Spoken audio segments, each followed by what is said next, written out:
जय हिंद दोस्तों, जय हिंद बच्चों। ज्योग्राफी बूस्टर डोज की 15वीं क्लास में आपका स्वागत है। आज हम आपकी सेकंड बुक के 8वें चैप्टर निर्माण उद्योग इसके इम्पोर्टेंट क्वेश्चनों के ऊपर बात करेंगे। जैसा कि आपको जानकारी है भी इस चैप्टर से बड़े प्रश्नों के आने की संभावना है वो रहेगी। चलिए उसी आधार पर बात करते हैं। छोटे क्वेश्चनों पर ऑब्जेक्टिव जो इसमें बनते हैं पहले ही हम इसके ऊपर बात कर चुके हैं। चलिए देखते हैं आज का पहला प्रश्न। सूती वस्त्र उद्योग के दो सेक्टरों के नाम बताइए और ये किस प्रकार से भिन्न है। बहुत अच्छा प्रश्न है। तो भारत में सूती वस्त्र उद्योग को दो सेक्टरों में बांटा जा सकता है। एक होता है संगठित सेक्टर और दूसरा होता है असंगठित सेक्टर। संगठित सेक्टर में वृहद यानी बड़े स्तर पर सूती वस्त्र मिलों में सूती धागा और सूती वस्त्रों का निर्माण आधुनिक मशीनों की सहायता से किया जाता है, जबकि असंगठित या विकेंद्रित सेक्टर में हथकरघों और विद्युत करघों से ये सारा कार्य है वो किया जाता है। तो दोनों सेक्टर याद रखिए, संगठित और असंगठित, और उन दोनों में क्या डिफरेंस है ये भी। दूसरा प्रश्न है चीनी उद्योग एक मौसमी उद्योग है, क्यों। बहुत अच्छा प्रश्न है भी चीनी उद्योग को मौसमी उद्योग क्यों कहते हैं। तो देखिएगा, चीनी उद्योग का सर्वप्रमुख कच्चा माल क्या है। सबसे पहले तो हमें यह पता होना चाहिए वो गन्ना है, और हमें पता है गन्ना साल भर नहीं मिलता। गन्ना वर्ष के एक निश्चित मौसम में ही उत्पादित किया जाता है। गन्ने को एक दिन से अधिक संग्रह करने पर उसमें सुक्रोज की मात्रा यानी उसकी मिठास की जो मात्रा है वो धीरे धीरे कम होती जाती है। तो इसलिए चीनी जो मिल होती है उनको शीघ्र चीनी उत्पादन का कार्य है वो प्रारंभ करना होता है। इसलिए कच्चा माल अर्थात गन्ने के मौसमी होने के कारण चीनी उद्योग एक मौसमी उद्योग है। तो समझ गए भी चीनी उद्योग एक मौसमी उद्योग क्यों है। अगला प्रश्न है पेट्रो रासायनिक उद्योग के लिए कच्चा माल क्या है और इस उद्योग के कुछ उत्पादों के नाम बताइए। तो देखिए, पेट्रो रसायन उद्योग का कच्चा माल अशोधित पेट्रोल अर्थात खनिज तेल होता है। प्लास्टिक, पॉलीमर और रेशों से निर्मित संकीर्यक संश्लिष्ट यानी कृत्रिम रेशे, कृत्रिम रबर इस उद्योग के प्रमुख उत्पाद है। तो प्लास्टिक, पॉलीमर, कृत्रिम रेशे, कृत्रिम रबर है वो इसके प्रमुख उत्पाद है। ये आप याद रखिए, इतने नाम याद रख लें, 3-4 बस। अगला प्रश्न है कि भारत में सूचना प्रौद्योगिकी क्रांति के प्रमुख प्रभाव क्या है। इंफॉर्मेशन टेक्नोलॉजी जो रिवॉल्यूशन हुई उसका क्या प्रभाव है वो पड़ा इंडिया में। तो देखिए, भारत में सूचना प्रौद्योगिकी क्रांति के प्रमुख प्रभाव निम्नलिखित है। नंबर 1, भारतीय सॉफ्टवेयर कंपनियों ने बड़ी संख्या में अंतर्राष्ट्रीय गुणवत्ता प्रमाणन यानी सर्टिफिकेट है वो प्राप्त कर लिया है। दूसरा, सॉफ्टवेयर उद्योग में बड़ी संख्या में नवीन रोजगार के अवसरों का सृजन हुआ है, नए रोजगार उत्पन्न हुए हैं। तीसरा, भारतीय सॉफ्टवेयर और सेवा सेक्टर द्वारा प्रतिवर्ष 780 अरब रुपए मूल्य के उत्पादों का निर्यात भी किया जाता है। तो ये फर्क है वो पड़ा। अगला प्रश्न है स्वतंत्र या स्वच्छंद उद्योग क्या होते हैं। आपको पता है फर्स्ट बुक में भी इसका जिक्र आया है और सेकंड बुक में भी है, तो एक जगह याद रख ले कहीं भी। जब किसी उद्योग में अनेक प्रकार के कच्चे माल की आवश्यकता होती है तो ऐसे उद्योगों के स्थानीयकरण में कच्चे माल का कोई प्रभाव नहीं रह जाता, क्योंकि किसी एक चीज़ को बनाने के लिए एक से ज़्यादा जो रॉ मटेरियल है वो चाहिए। तो इस प्रकार के उद्योग कच्चा जो माल होता है उसके उपलब्ध स्थानों की बजाय किसी उपयुक्त स्थान पर स्थापित है वो होने के लिए स्वतंत्र होते हैं। कहीं भी स्थापित किया जा सकता है। जब अलग अलग जगह से माल मंगवाना है फिर तैयार करना है तो कहीं भी स्थापित करो ना। फिर ऐसे उद्योगों को स्वतंत्र या स्वच्छंद उद्योग कहा जाता है। एग्जाम्पल की बात करें, जो इलेक्ट्रॉनिक्स उद्योग हैं ये स्वतंत्र या स्वच्छंद उद्योग फुटलोज जो इंडस्ट्री है वो कहलाती है। अगला प्रश्न है कि आप उदारीकरण, निजीकरण तथा वैश्वीकरण से क्या समझते हैं। ये बहुत प्यारा प्रश्न है। नई औद्योगिक नीति 1991 में इन्होंने भारत के औद्योगिक विकास में किस प्रकार से सहायता की है। तो सबसे पहले तो आपको उदारीकरण, निजीकरण और वैश्वीकरण की डेफिनेशन आनी चाहिए, फिर हमारी 1991 उद्योग नीति से संबंधित बात आती है। तो भारत में औद्योगिक नीति की घोषणा 1991 में की गई। इस नीति के 3 प्रमुख उद्देश्य थे, उदारीकरण को प्राप्त करना, निजीकरण को और वैश्वीकरण, जिसको कहा जाता है लिबरलाइजेशन प्राइवेटाइजेशन और ग्लोबलाइजेशन, LPG कहा जाता है इंग्लिश में शॉर्टकट। सबसे पहले जानते हैं उदारीकरण से क्या मतलब होता है। उद्योगों के ऊपर लगे प्रतिबंधों को हटाया जाना या कम किया जाना, वो उदारीकरण कहलाता है। निजीकरण का मतलब है सरकार द्वारा लगाए गए उद्योगों को निजी क्षेत्र में भी स्थापित किया जाए। तो प्राइवेट आदमियों को भी छूट दे दी जाए, भी जो सरकारी सेक्टर के हैं वो प्राइवेट सेक्टर में भी स्थापित किए जा सकते हैं। तीसरा वैश्वीकरण आता है। इसका मतलब है भारतीय अर्थव्यवस्था को विश्व की अर्थव्यवस्था के साथ समायोजित है वो करना। तो इन तीनों का अर्थ आप सबसे पहले दिमाग में रखिएगा।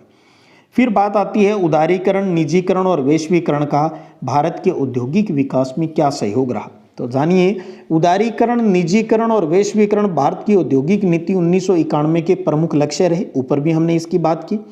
इन लक्ष्यों के क्रियान्वयन से यानी लागू होने से भारत के औद्योगिक विकास को बहुत प्रोत्साहन मिला। इसके भी कई कारण रहे हैं, जैसे कि पहला है सुरक्षा, सामरिक अथवा पर्यावरण से संबंधित लगभग जो 6 उद्योग हैं उनको छोड़कर भारत सरकार ने सभी उद्योगों को लाइसेंस व्यवस्था से मुक्त कर दिया।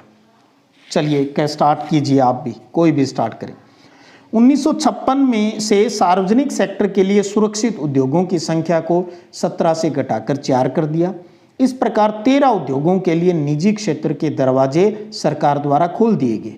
केवल परमाणु शक्ति और रेलवे से संबंधित उद्योग ही सार्वजनिक क्षेत्र के अंतर्गत बन रहे हैं। और अब तो आपको ये भी पता है भी रेलवे का भी प्राइवेटाइजेशन है वो किया जा रहा है। तो वक्त के साथ चेंजेस आ रहे हैं। तीसरा है भी भारत सरकार द्वारा सार्वजनिक उद्योगों के शेयरों में से कुछ को सामान्य जनता, कामगारों और वित्तीय संस्थाओं के लिए आवंटित करने का निश्चय है, वो भी किया गया। चौथा प्रभाव है भी किसी भी उद्योग में पूंजी निवेश की सीमा को समाप्त कर दिया गया और इसके लिए लाइसेंस और पूर्व अनुमति की व्यवस्था को भी समाप्त कर दिया। भी आप स्टार्ट कर ले, कोई बात नहीं, बाद में आपको अनुमति दे देंगे। उद्योगों में विदेशी प्रत्यक्ष निवेश यानी FDI जिसको कहते हैं, फॉरेन डायरेक्ट इन्वेस्टमेंट को घरेलू निवेश के रूप में मान्यता प्रदान कर दी। इससे भारतीय उद्योगों में विदेशी निवेश के दरवाजे हैं वो खुल गए। भारत की औद्योगिक नीति में घरेलू और बहुराष्ट्रीय दोनों व्यक्तिगत पूंजी निवेशकों को आकर्षित करने के लिए उदारता है वो दिखाई गई। खनन, दूरसंचार, राजमार्ग निर्माण और व्यवस्था को निजी क्षेत्र की कंपनियों के लिए खोल दिया गया। तो इस प्रकार से आप इन पॉइंटों में से जो कोशिश करें आप जितने याद रह जाएं। इसी प्रकार के कुछ पॉइंट और हैं। इन सभी छूटों के बाद जो ऊपर की छूट की बात हमने की है, प्रत्यक्ष विदेशी निवेश यानी FDI भारत सरकार की आशाओं के अनुरूप नहीं रहा, लेकिन विदेशी निवेश का एक बड़ा भाग घरेलू उपकरणों, वित्त, सेवा, इलेक्ट्रॉनिक, विद्युत उपकरण, खाद्य और दूध जैसे उद्योगों में लगाए जाने से इन उद्योगों के विकास को बहुत प्रोत्साहन मिला। तो 7 पॉइंट हो गए, 4-5 आप कोशिश करें, याद रह जाएंगे, बहुत आसान है। और अगला प्रश्न है कि भारत के प्रमुख औद्योगिक प्रदेशों के नाम लिखिए और भारत के रेखा मानचित्र में इन्हें प्रदर्शित भी कीजिए। मुंबई पुणे औद्योगिक प्रदेश की प्रमुख विशेषताएं बताइए। तो आपको पता है मुख्य औद्योगिक प्रदेश कितने हैं? 8 हैं। 8 के नाम जरूर याद रखें आप। मुंबई पुणे प्रदेश है, हुगली प्रदेश है, गुजरात प्रदेश है, छोटा नागपुर प्रदेश है, बेंगलुरु तमिलनाडु प्रदेश है, विशाखापट्टनम गंटूर प्रदेश है, गुड़ग्राम दिल्ली मेरठ जो प्रदेश है और कोल्लम तिरुवनंतपुरम प्रदेश है। ये बड़े मुख्य औद्योगिक प्रदेश हैं 8। इनमें एक का भी यहाँ हम एक की बात कर रहे हैं और एक अगले क्वेश्चन के अंदर कर लेंगे। तो 2 को जरूर आप अच्छे से याद रखें, क्योंकि कई बार ऐसे आ जाता है लेकिन 2 की आप विशेषताएं बताएं। तो विशेषताओं का मतलब जो चीज़ें आपने याद की, अगर आप अच्छे से आंसर लिखना चाहते हो तो हर बात को आप एक नंबरों के माध्यम से 1 नंबर, 2 नंबर, 3 नंबर लगाकर लिख दीजिए। तो अब हम बात कर रहे हैं मुंबई पुणे औद्योगिक प्रदेश जो महाराष्ट्र के अंदर है उसकी विशेषता। एक तो ये देश का सबसे महत्वपूर्ण औद्योगिक प्रदेश है। दूसरा, इसका विस्तार महाराष्ट्र राज्य के मुंबई थाने से लेकर पुणे, नासिक और शोलापुर तक है। इसी प्रकार और विशेषताओं की बात करें कि इस प्रदेश में मुंबई सर्वप्रमुख औद्योगिक नगर है, सबसे बड़ा औद्योगिक प्रदेश है, नगर है ये। मुंबई में उद्योग का विकास ब्रिटिश शासनकाल में सूती उद्योग की स्थापना के साथ हुआ था और बाद में इस महानगर के अंदर रासायनिक उद्योग भी विकसित हुए। तो सबसे पहले सूती वस्त्र उद्योग स्थापित हुआ मुंबई में। इस प्रदेश के अंदर अब जितने उद्योग आपको पढ़े हुए अब तक उनके नाम लिखने, क्योंकि सभी प्रकार के यहाँ पर उद्योग मिल जाते हैं। जो डिटेल वीडियो सेशन की क्लास थी अपनी, तो उसमें भी मैंने ये सारी चीज़ें आपको अच्छे से क्लियर की हैं। नीचे डिस्क्रिप्शन में प्लेलिस्ट का लिंक दे रखा है, आप उसमें ज्योग्राफी वाले में जाकर डिटेल की वीडियो भी है, वो आप देख सकते हो। इस प्रदेश में सूती वस्त्र और रासायनिक उद्योगों के अलावा अभियांत्रिकी यानी इंजीनियरिंग जो वस्तुएं हैं, पेट्रोलियम परिशोधन, पेट्रो रसायन, चमड़ा, संश्लिष्ट और जो प्लास्टिक वस्तुएं, दवाएं, उर्वरक, विद्युत उपकरण, जलयान निर्माण, इलेक्ट्रॉनिक, सॉफ्टवेयर, परिवहन उपकरण, खाद्य उद्योग भी विकसित अवस्था में मिलते हैं। अभी मैंने आपको कहा जितने उद्योगों के बारे में आप जानते हो सब लिख दे देना, सारे विकसित है यहाँ पर। इस प्रदेश के प्रमुख औद्योगिक जो केंद्र हैं, अब जगह की बात आ रही है, मुंबई, ठाणे, ट्राम्बे, पुणे, पिंपरी, नासिक, शोलापुर, कोल्हापुर, अहमदनगर, सतारा, सांगली आदि है। तो 4-5 नाम तो आपके याद रह ही जाएंगे, जब आप इनको नक्शे के ऊपर भी देखते हो तो याद हो ही जाते हैं। तो इस प्रकार से आप विशेषताएं हैं वो लिख सकते हो, नंबर लगा के लिखोगे तो अच्छा लगता है। अगला एक प्रश्न और है कि हुगली औद्योगिक प्रदेश के विकसित होने के प्रमुख कारण बताइए और इस क्षेत्र पर भारत विभाजन का क्या प्रभाव पड़ा। हुगली पश्चिम बंगाल की बात हो रही है। हुगली औद्योगिक प्रदेश, हेडिंग बना ली पहले, यह भारत का एक महत्वपूर्ण औद्योगिक प्रदेश है। ये लाइन तो आप सभी में लिख सकते हो, कुछ भी नहीं है तो ये लाइन तो लिख ही सकते हो। ये प्रदेश हुगली नदी के दोनों किनारों पर उत्तर में बांसबेरिया से लेकर दक्षिण में बिरला नगर तक लगभग 100 किलोमीटर के अंदर फैला हुआ है। नंबरिंग लगाओ तो वो भी कर सकते हो। औद्योगिक प्रदेश के होने के प्रमुख, इसके विकसित होने के कई जो कारण हैं उनकी बात करें तो इस औद्योगिक प्रदेश में रेलों और सड़कों का जाल बिछा हुआ है। कोलकाता वायु मार्ग और समुद्री मार्गों से जुड़ा हुआ है। इस क्षेत्र में औद्योगिक विकास के लिए कच्चा माल पर्याप्त मात्रा में उपलब्ध है। देश का अधिकांश जूट जो है वो आसपास के क्षेत्रों में उगाया जाता है, जिसका प्रयोग जूट उद्योग में किया जाता है, या अन्य उद्योग जैसे कागज, रसायन, इंजीनियरिंग के लिए भी पर्याप्त मात्रा में कच्चा माल है वो उपलब्ध है। इस प्रदेश को दामोदर घाटी की कोयला खानों से कोयला और छोटा नागपुर पठार से पर्याप्त मात्रा में लोह अयस्क भी मिल जाता है। इस प्रदेश को बिहार के घने बसे भागों, पूर्वी उत्तर प्रदेश, उड़ीसा से पर्याप्त मात्रा में सस्ते और अधिक श्रमिक है वो भी उपलब्ध हो जाते हैं। तो क्योंकि बिहार लगता है पास में तो वहाँ से मजदूर आसानी से मिल जाते हैं। इस प्रदेश को हुगली नदी से पर्याप्त स्वच्छ जल भी मिल जाता है, जो जूट उद्योग, कागज उद्योग, रसायन उद्योग और अन्य कई उद्योगों के लिए अति आवश्यक है।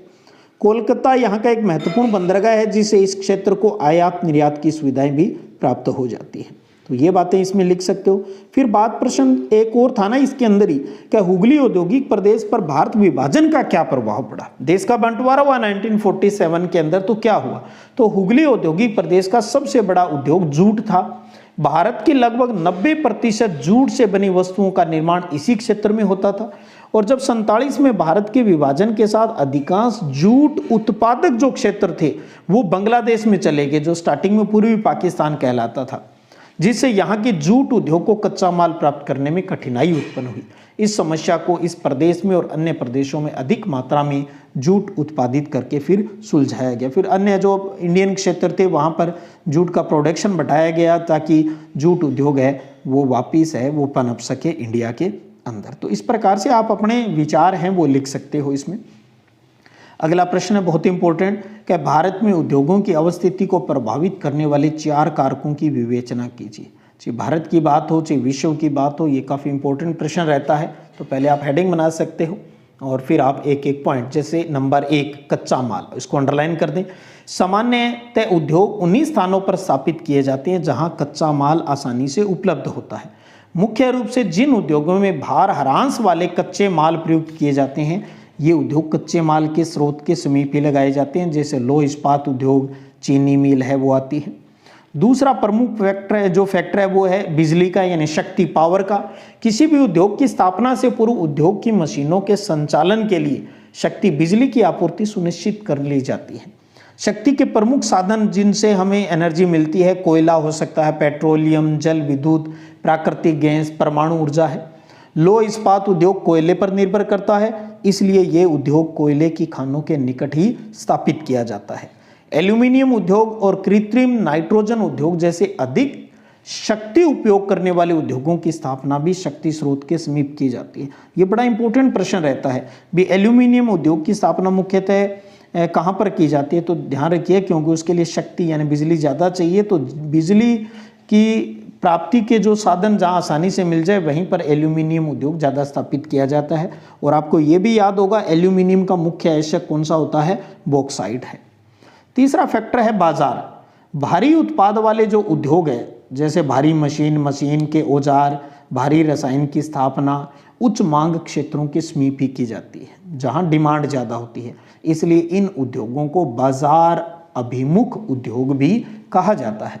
सूती वस्त्र उद्योग में कपास जैसे शुद्ध जिसमें भार ह्रास नहीं होता कच्चे माल का उपयोग किया जाता है, इसी कारण ये उद्योग भी बाजार ओरिएंटेड होता है। खनिज तेल शोधनशालाओं की स्थापना में भी बाजार की समीपता महत्वपूर्ण मानी जाती है। बाजार की निकटता से यातायात खर्च है वो कम हो जाता है। तो जहाँ जिस चीज़ की डिमांड ज़्यादा होती है उसी एरिया में अगर स्थापित कर लेंगे तो अपने को उस माल को लाने का जो खर्चा है वो कम हो जाएगा, तो वो उसका उद्योग के मालिक की जो है वो बेनिफिट हो जाएगा। इसी प्रकार श्रम मजदूरों की बात करें तो उद्योगों में श्रम बल की आवश्यकता पड़ती है। सस्ते और तकनीकी रूप से कुशल श्रमिकों की पर्याप्त उपलब्धता उद्योगों की स्थापना के लिए एक महत्वपूर्ण आकर्षण होता है। यद्यपि वर्तमान आधुनिक युग में स्वचालित मशीनों और कंप्यूटर जैसे यंत्रों का प्रचलन बढ़ा है, फिर भी औद्योगिक विकास में श्रम का जो महत्व है वो लगातार बना हुआ है। तो ये इस चैप्टर के अपने निर्माण उद्योग के चैप्टर की बात करें तो अब तक के ये इम्पोर्टेंट क्वेश्चन है वो अपने चल रहे हैं, जिसमें अपनों ने उद्योगों की अवस्थिति को प्रभावित करने वाले पॉइंट के ऊपर बात की। 4 पॉइंट याद करने हैं, 4 की बात होगी, हम 5 पढ़ लेते हैं, कम से कम 4 तो याद रहेंगे आपके। उत्तर जरूर नहीं आप जो इतना बड़ा लिखा है वही आप शॉर्ट कर सकते हो इसको। औद्योगिक नीति की बात करें तो उद्योगों की अवस्थिति में औद्योगिक नीति का भी योगदान रहता है। अभी उस देश की पॉलिसी क्या है इंडस्ट्री को लेकर। भारत जैसे देश में संतुलित प्रादेशिक विकास के लिए उद्योगों की अवस्थिति के चयन का निर्णय अंतिम रूप से सरकारी नीतियों और जनता की मांग पर निर्भर करता है। भिलाई और राउरकेला के अंदर जो लौह इस्पात उद्योग की स्थापना है वो देश के पिछड़े जनजातीय क्षेत्रों के विकास के निर्णय पर आधारित थी। भी पिछड़े इलाकों के अंदर इन उद्योगों को स्थापित किया जाए, सरकारी उद्योग थे ताकि उन क्षेत्र के लोगों का डेवलपमेंट हो सके। वर्तमान समय में भारत सरकार पिछड़े क्षेत्रों में स्थापित उद्योग धंधों को विभिन्न प्रकार से प्रोत्साहन है वो प्रदान कर रहा है। तो इस प्रकार से आप कोई भी 4 फैक्टर हैं उनको अच्छे से तैयार कर लीजिएगा। तो ये क्वेश्चन है वो काफ़ी इंपॉर्टेंट है इस चैप्टर के, क्योंकि इस चैप्टर से बड़ा क्वेश्चन आना है तो अब आपको ये याद करने ही पड़ेंगे। आप स्टार्टिंग में इस चैप्टर में देखेंगे उद्योगों के बहुत से प्रकार दे रखे हैं, तो उनके बारे में हम फर्स्ट बुक के अंदर अच्छे से जान चुके हैं, तो फिर उनको यहाँ दोबारा याद करने की आवश्यकता है वो नहीं रहती है। उसके अलावा और भी कुछ इंपॉर्टेंट क्वेश्चन हैं जो अगले वीडियो सेशन में हम उसके ऊपर चर्चा है वो कर लेंगे। आप तब तक इन क्वेश्चनों को, और ज़रूरी नहीं अब आप इन उत्तरों को याद करें, आपने जो भी इन प्रश्नों के आधार पर जो उत्तर पूर्व में याद कर रखे हैं आप उन्हीं का बार बार अभ्यास है वो कीजिएगा। चलिएगा फिर मिलेंगे, तब तक जय हिंद जय भारत।